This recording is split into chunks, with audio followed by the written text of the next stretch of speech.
Almost set to resume racing here. Race 1 of 3 in the GMC 400 for 2001.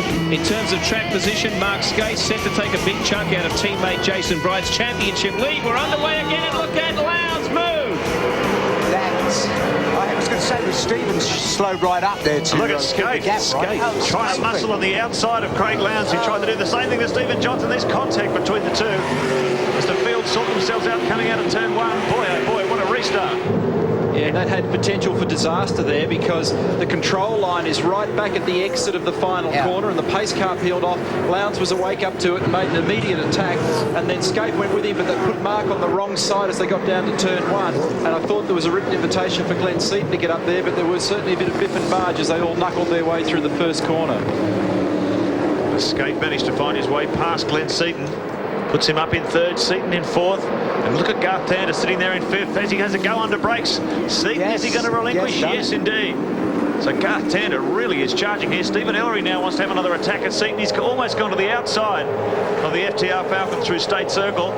We've got the Kmart Commodore sneaking up the inside as well. It's a three-way battle. Hard under what's brakes. going on up the front there? Someone's had a huge lock up down the bottom of State Circle. Remember that some of the tyres, some of them, but all of them will have lost some temperature and some pressure in that period, so you can't expect your car to pull up from the point where it did when the tyres were hot several laps earlier. And Seaton lost a couple of positions there.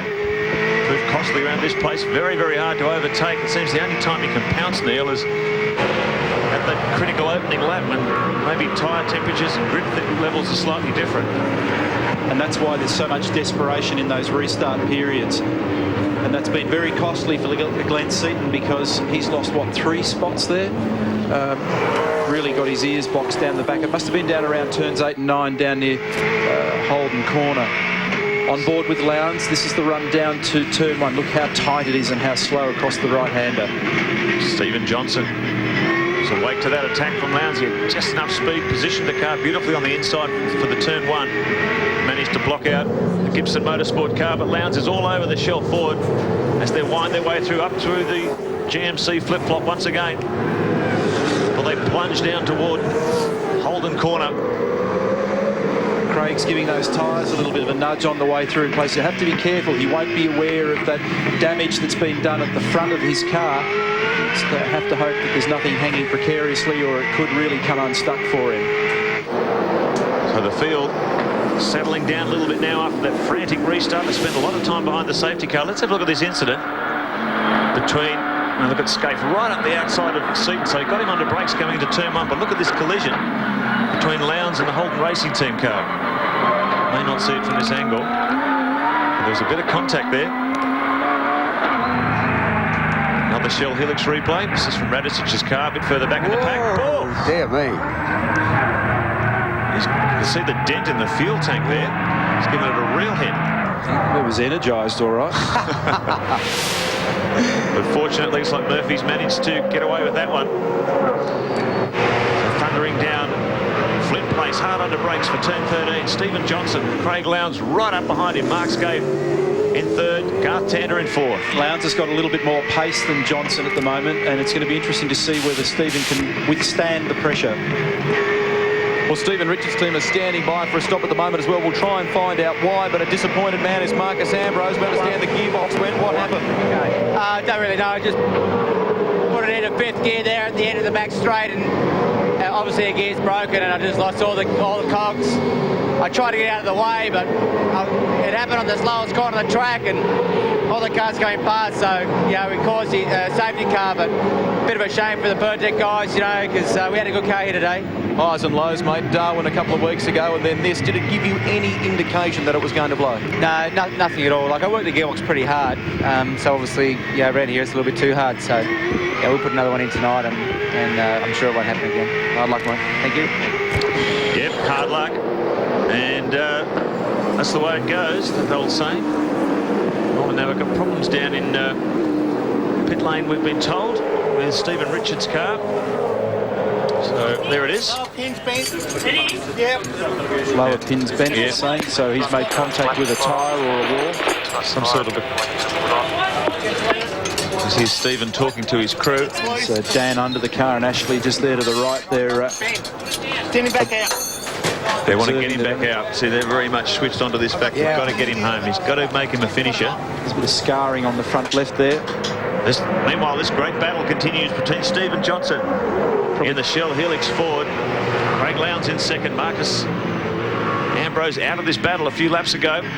There's some real pressure on here now. You can see by the car language from Craig's car that he's just starting to chirp those rear brakes, and Scaife was doing the same. They're really pushing hard. If they can make position now, it gives them a big advantage for tomorrow. But Stephen Johnson's up to the task at the moment.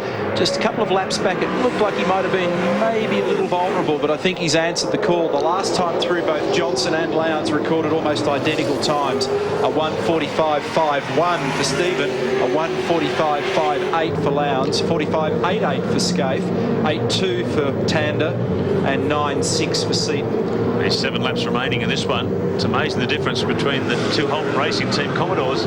Mark Scaife's running third. His teammate Jason Bright is still back in 17th. He didn't qualify inside the top 15, so he's been struggling for speed all weekend. But the interesting thing is, if they finish the way they are, Scaife will take the lead in the championship from his teammate by 10 points. I just realised is that Jason would not have seen this track last year because he was in the States doing the Dayton Indy Lights Championship. So it's his first visit here, and they've had some dip walk. I can see a move going on there. Looked like Todd Kelly trying to sneak up the inside under brakes there. There's been drama. Oh, yes. And it was on Stephen Ellery's car. Both Kmart cars involved. Yeah, you can see Todd just ducking to the inside, trying to move under brakes, and it hasn't come off. He's caught 3 of them, including his teammates, Stephen Ellery and Kelly, still stranded there. So they managed to get back into the fight, but they've lost a lot of track position.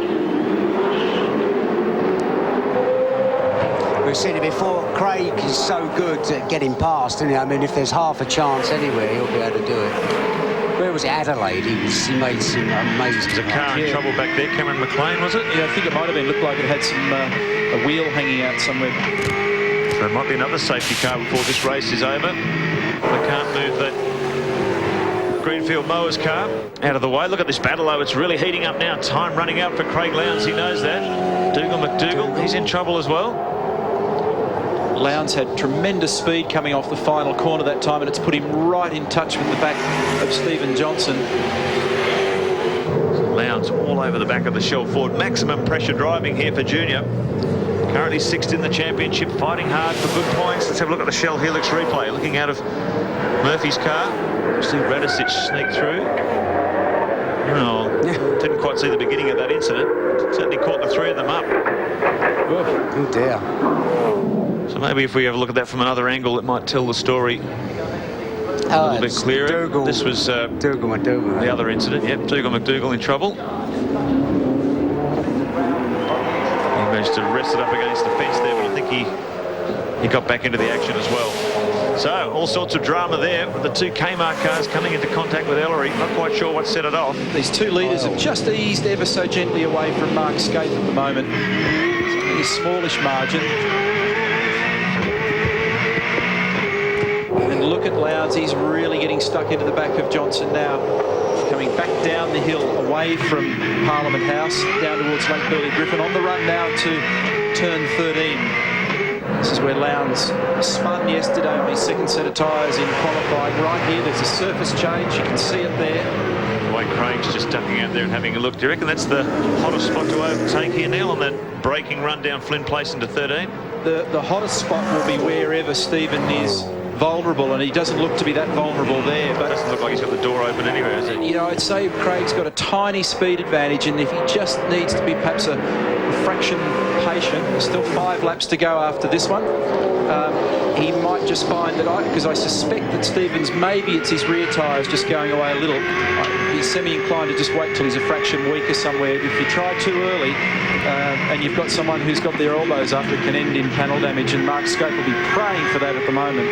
Brilliant performance from Stephen Johnson, 26-year-old Queenslander. Did not have a good rookie season in V8 Supercar last year, was comprehensively outclassed by his more experienced teammate, but this year... See, if anything, Stephen's actually quite a bit quicker through that part of the course, so it's really swings and slides. There are places where Craig's got some pace and places where Stephen's on the money, like right there at the moment, you wouldn't pass him for all the tea in China. That was Cameron McLean parked on the side of the track back there. A broken right front upright after a bit of contact straight after those pit stops. So he's out of the game for now. Paul Radisich has done a great job on capitalising from other cars' misfortunes. He's up to 6th now. Keep in mind he started from back in 15th, so he's done a great job. Begs the question of what would have happened if he'd been able to complete that shootout lap. He's been so fast all weekend. He has been the class of the field. Certainly throughout that 55-minute qualifying session yesterday. He only did 6 laps in total, and both times he took the car out, he put the fastest lap down. So there's no doubt about his speed. And he's certainly showing it here. He's good, intelligent driving. The car still looks good, and he's in 6th place. That'll be a good haul of points if he can bring it home in those top 6. It's funny, Tander came up in a big hurry and he's kind of plateaued now. Skaife's actually buying back into this little argument again after spending a couple of laps just slightly adrift with 4 to go across the line. Headlights on. There's his former teammate Craig Lowndes in front of him. You'd be a brave man to do anything wacky at this point in the race too, because the last thing you need to do now is back her up into a wall. Well, there's 90 points on offer for the winner of this race. Keep in mind, the starting positions for the all-important 50-lap final tomorrow are based on an aggregate of your results from race 1 and 2. So you have to keep pushing hard. You have to keep getting good results. No point in fudging and trying to find yourself a good starting position tomorrow. It's going to hurt you in the end. These guys are pushing as hard as they possibly can. Stephen Johnson, though, doing a great job at holding out Craig Lowndes' maximum intimidation here. 2 cars very evenly matched in speed. One little slip from Stephen and Craig Lowndes is going to be through. We went through a phase where there was endless discussions about parity between the brands, but minus 0.2. you would now have to say that both brands of cars are pretty evenly matched. We've seen a variety of circuits, and look at this, you've got 2 Fords, you've got 2 Holdens. Sometimes the order can be round the other way, but that depends on the bounce of the ball and the luck of the draw. It's great for Stephen Johnson that when you think of the terrible year he had last year. And everybody was down on him, saying he only had the drive because of his dad and all that kind of stuff. Well, it was actually at this race last year, Baz, that he started to get his act together. As a result of that reverse grid, he got a result. And he thought, gee, I can do this. I really can do this. So he went home and he started to get focused. He started to get motivated. He got fit. And he started to build up his level of performance. And you remember how fast he was at Mount Panorama. The last race of the season last year sort of gave a portent of things to come. He certainly delivered in 2001. It's a 7-day-a-week, 24-hour-a-day living, breathing commitment. That's the thing. And if you're not prepared to put in the effort at all levels, then there's somebody else out there who's hungrier, and that's the thing. Stephen woke up to that. Very much so. He may have been some people who thought he was just riding on his famous father's coattails. And that's something that Stephen has never enjoyed. And he wanted to make sure that he did it on his own merit, and there is his famous father. Our DJ, happy smiling DJ. 5 times Australian Touring Car Champion, 3 times Bathurst winner. And look at the man to the left of him, Dean Orr, former Dick Johnson Racing team manager. He spent some time with Paul Wheel's operation. Now he's back in the Shell Helix fold. And gee, they're looking strong around here, Cromlin. They are, and Natalie Lowndes keeping the hands warm. Bit of nervous energy there. Yeah, it's a pretty exciting moment. Either that or she's knitting him a new balaclava, not sure. That's actually needs a few lessons. But this battle continues. Dick looked like he was chewing on his finger. He'll end up with ingle finger if he's not careful there. This is real high-pressure stuff. Stephen Johnson, his last time around, just not providing an opportunity for Craig Lowndes to get alongside. Mark Scaife still in 3rd. Tander's done well to get himself up to 4th. Isn't it amazing this has turned around? Tander had a brilliant season up until the GMC 400 last year. This year it's a total reverse. He's had a terrible season up until the GMC 400, and now he's starting to get his act together. Good for Paul Morris up in 7. Yep, Morris is doing well. Johnson. Tander's got a bit of blurred vision with that front left headlight there. It's made contact with something. This little battle here is unfolding too. It's Radisich now beginning to sweat on Glenn Seaton. This is 5th and 6th. 2 laps to go this time. See, Paul had a bit of oversteer coming out of that corner. Maybe his rear tyres starting to get a bit spongy. He tries to close the gap on Seaton. See Seaton get monstered earlier on after the restart in this race. He doesn't want the same thing to happen again. Every position crucial here. It is so tough to pass. Great shot looking out of the front spoiler of the Shell Helix Ford. You think where Radicic started off today back in 15th place and has done a miraculous job to get up to there. You can't see, looking at Stephen Johnson, I can't see anywhere that Craig looks any possibility of getting past, can you? And Steve's doing a fantastic job. It's just an immaculate drive so far. Yes, he's doing a very, very good job. It's very difficult to sometimes keep your focus when you've got a lot of pressure on from behind. You want to try and stay in rhythm and the rhythm of your own car, but at the same time you don't want to relinquish position. Sometimes that will force you outside the comfort zone, and he's not showing any signs of wavering at the moment. Just I'm good at this, aren't I? Yeah, you're fantastic at this. Curse, they could.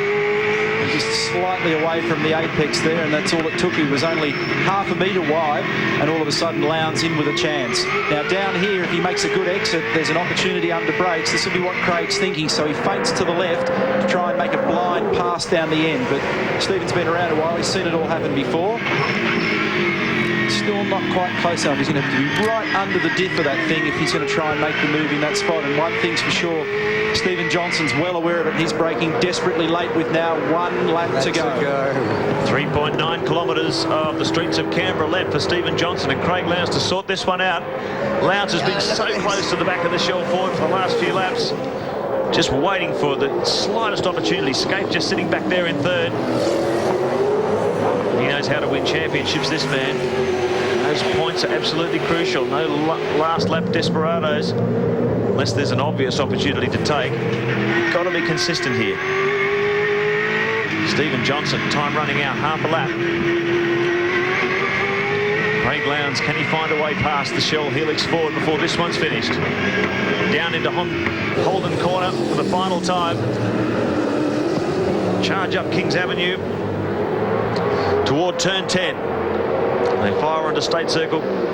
Junior Johnson's just got to keep it nice and tidy from here. I reckon you need a bulldozer to get past Stephen at the moment, because you got a glimpse of his eyes there, and they've got that steely fix about them. There's no way you're coming through. Great shot there from the chopper as they thunder down State Circle. Hard under brakes for turn 10 for the final time. Stephen Johnson, his mirrors full. That's silver and grey Ford. As they come down Flynn Drive for the final time. Hard under brakes for the chicane. President of Ford, Jeff Politis, is in Canberra watching this. He'll be pleased with his boys. Mark Scaife holding the Holden flag very high, and he's right behind in third to pick up any mistakes that are made. But I think it's over. This is the last passing opportunity. Stephen Johnson's going to do this. They can bring this home. This will be his first victory in V8 Supercar. And a fabulous moment. What a place to do it. Toughest circuit in the country to pass. And Stephen Johnson's going to draw first blood. Great stuff. That's really good. Yeah, terrific drive from Stephen Johnson, who takes the checkered flag. It's a Shell Ford win. It's a Ford 1-2. Lowndes in behind in the Gibson Motorsport car. Scape comes home in third. Garth Tander in fourth. Seaton hung on for fifth. And Paul Radicic, great drive for 15th to fight his way up to sixth. He'll be in a good position tomorrow. So great battle between those two. Here comes Paul Morris, 7th place for Big Kev Racing. Russell Ingall in 8th, Bhagwan in 9th, Bow rounding out the 10. So John Bow did a good job to fight back from the high teens. Jason Bright made ground at the end there. He got up to 11th, so the championship leader did get a little bit of ground and therefore some points. Now, and according to our very rough calculations, they're pretty rough. Yeah. 2 points now separates Jason Bright and Mark Scaife after that race in the championship battle.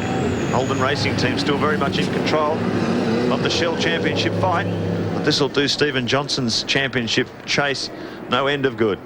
Well, down here in pit lane, there's a real sense of jubilation at Dick Johnson Racing. And I tell you what, mate, you almost shed a tear. You were chewing the nails all the way, weren't you?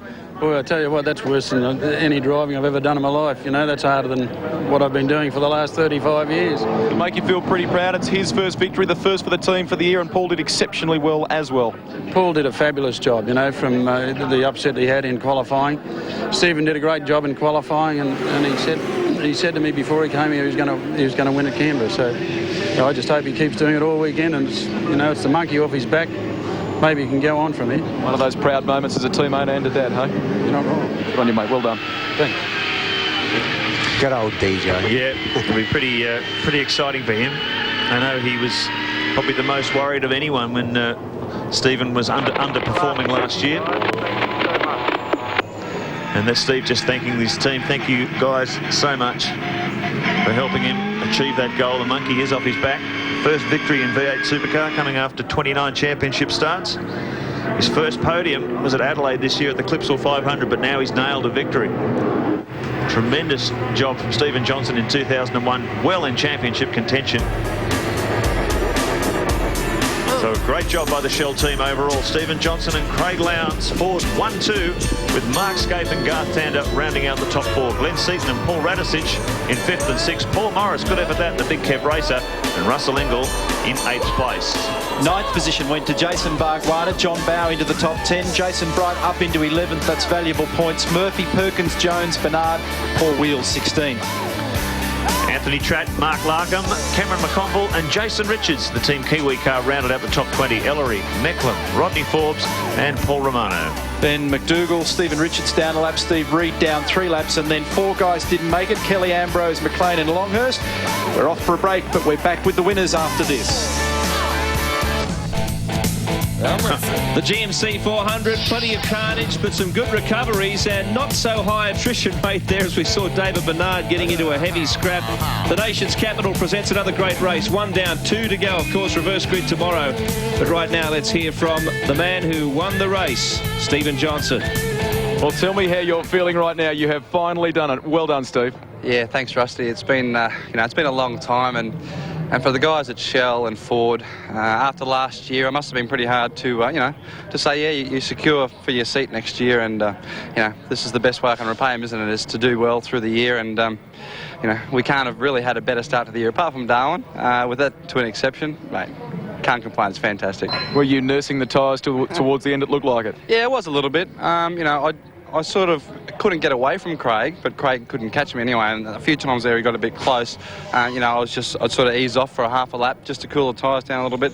As it says, it's very hard on the rear tyres here, and and then I was able to just pull a little bit when I needed to, and it was just a great race. You almost promised your dad that you were going to do it here in Canberra. How do you feel right now? Mate, to turn my season around last year here, this is where the turning point was, to have a third. To back it up this year with a win and a pole position, I might add, makes my CV look a little bit better when there's no zeros anymore. There's a 1 and a 1 at least. I got a news flash for you. You got to do it all again tomorrow, and it's a reverse grid. Mate, you think I'm going to, I can't wait. I just can't wait to get out there. The reverse grid will be a little bit of a lottery, but if we can get up there for the reverse grid, get a good position for the 50-lap final, I'll be looking really good. Awesome effort, Stevie. Well done. Yes, thanks, Rusty. Thank you.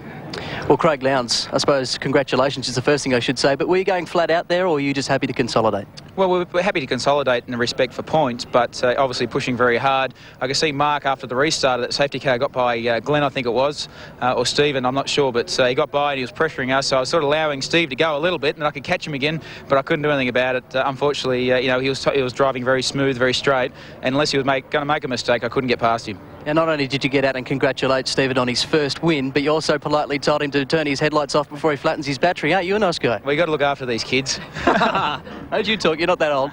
Now, what about starting from the back tomorrow? That's going to be a fair task. Well, it will be. It's something that, I'll probably follow some guys through. Stephen can follow me for a change, and, we'll see how we go. It's just going to be one of those things. It's the same bit of road, same conditions for everyone, so we just got to make the best of it. Now, what's it like sitting behind these cars going around these tracks? Like, those tyres surely must pop out at you.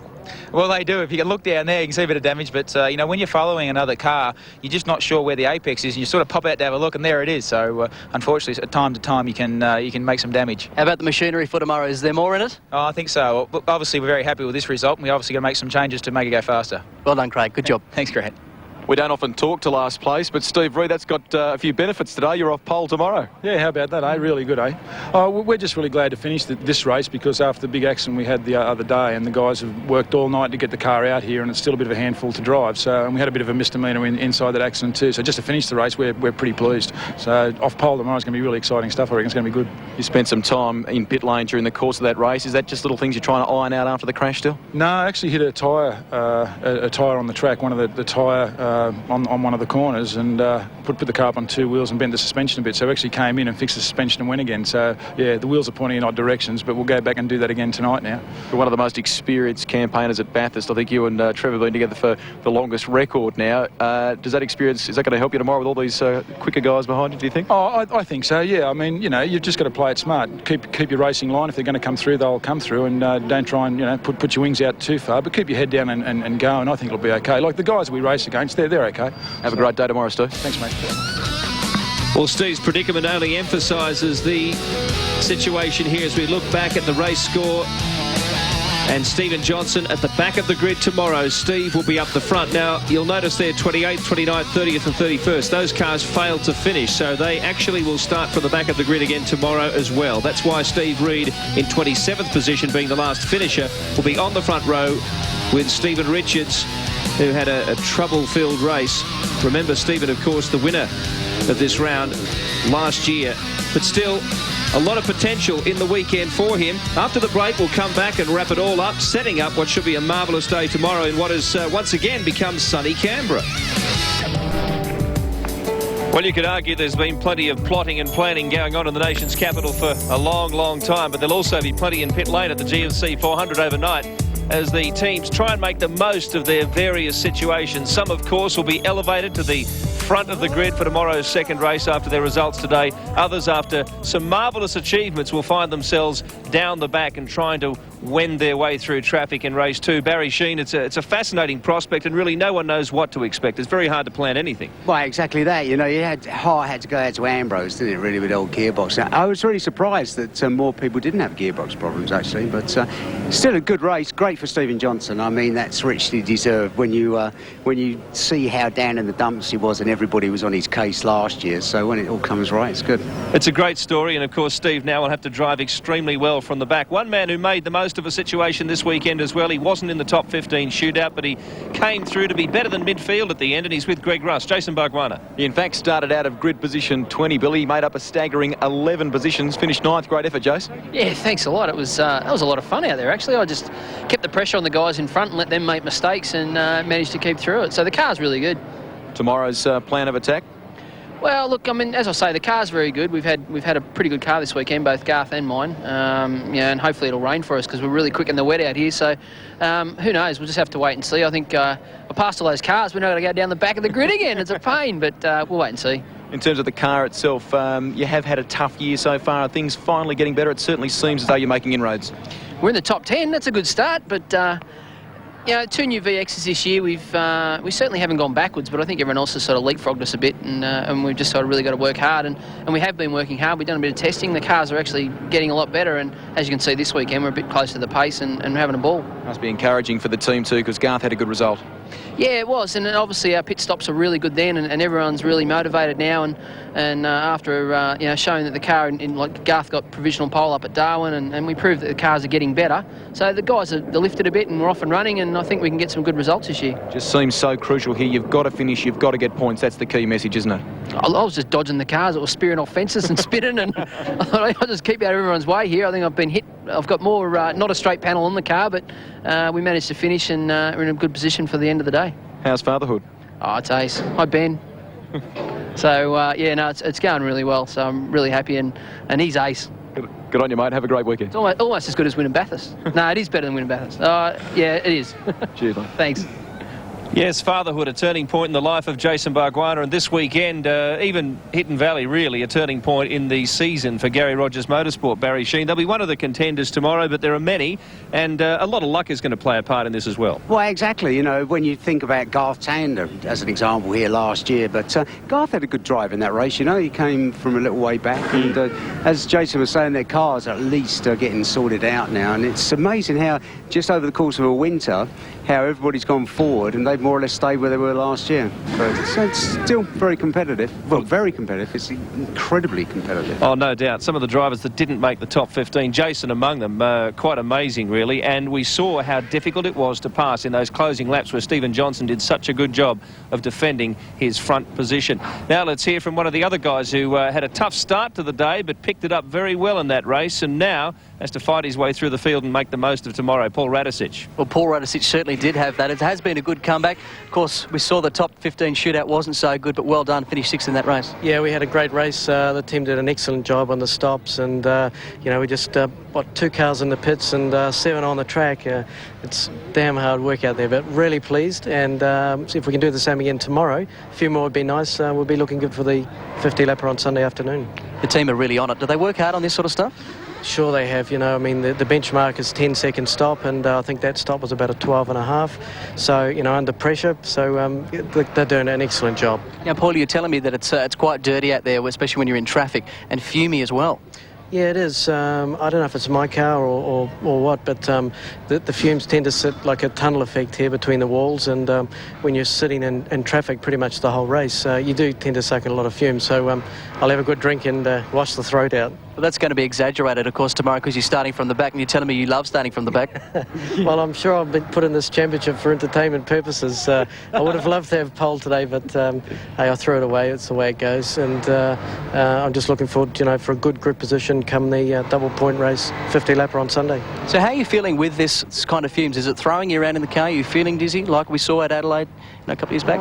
It does affect in the longer races. You know, I have a breathing apparatus on their helmet, which plugs in here, and it goes into a pump and a carbon monoxide filter pump, and filters about 70% of it.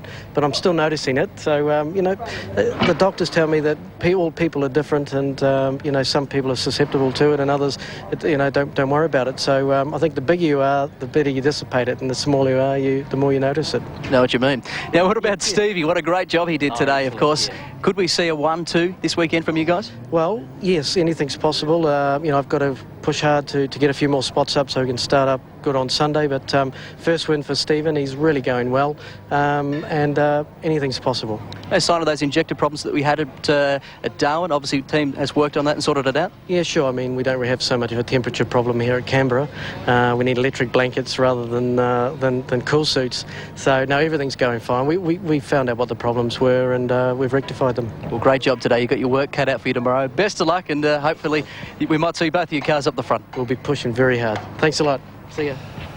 Best of luck to Paul Radicic there. Of course, double points in race 3, but I have a feeling tomorrow's reverse grid race will be very decisive. Let's look at the championship points before we discuss that in more detail with Mark Osler. Now, Scaife has really closed the gap on Jason Bright there, and really, when you see how many points are available in this championship, a massive number, in fact, from here on, Russell Ingall is certainly right up there, and then you go back. Very little between the rest of the drivers. This is one wide-open championship this year, make no mistake. And despite the fact that the Holden Racing Team drivers have been very successful so far, Mark Osler, if anything goes wrong, particularly in a weekend like this where there are so many points you can lose, then anyone else can jump in and take control. Well, that's true, Billy, but, you know, where the Holden Racing Team have been so strong and where they've won so many championships, 4 out of the last 5, I think it is the fact that they don't stumble. They very, very rarely make a mistake. And it's the other teams that make more mistakes. That's why those guys are so good. They're very, very consistent. And combining that consistency with speed and excellent teamwork is how you win championships. They're very good at it. No doubt about that. And that's what's required this weekend, obviously. Almost, when you look at HRC, you say, well, they're very lucky sometimes, but you can't be that lucky all the time, can you? When you think of the championships they've won and that. Incidentally, going back to listening to Paul Radicic, it is his car that stinks of fumes, because at Adelaide, after the top 10 shootout, or top 15 shootout, whatever it was, I put my head in the car, and it made the cameraman's eyes water. So it's just could well be something with that car. Something definitely. He's not moaning about nothing. It makes your eyes water. Mark, you'd have to have a computer brain. None of us have one, of course, to work out just what the possibilities are tomorrow in the reverse grid race. We saw a very interesting strategy. I think it was the top 5 all came in at once as soon as that window opened today. Now tomorrow with the reverse grid, I wonder what sort of tactics we'll see from the teams to try and get some clean track for their pit stops. Should be fascinating, but I think what people have got to learn from, you see it so many times in Formula 1 races, you see it all the time. Guys will go in, the track's clear, that's your time to go. They punch out some quick laps. I've seen Michael Schumacher do it so many times. Get some good track position. Then when you come into the pits, you've just about got the overlap. We saw Lowndes do it brilliantly today. We saw Seaton also capitalise a lot with track position. It's a very good manoeuvre, and we've seen it very successfully used in a lot of races, not only V8 Supercar, but Formula 1 and different racing around the world. So I reckon a lot of those tacticians will be going back to their garage now and looking at, hey, there could be a lot of value in this. I wonder the driving styles too tomorrow, Barry. Tactics aside, how the drivers will handle things, how impatient they may be from the back of the field? Well, I don't know. You'd have to say Radicic had a lot of practice coming from the back, and I'd say Radicic should have to start as one of the favourites tomorrow, because it's a long way through from the back of the field. It's a bit of a struggle. All right, let's look at what's ahead on your home of motorsport. That is no struggle at all if you're a fan of any kind of motorsport.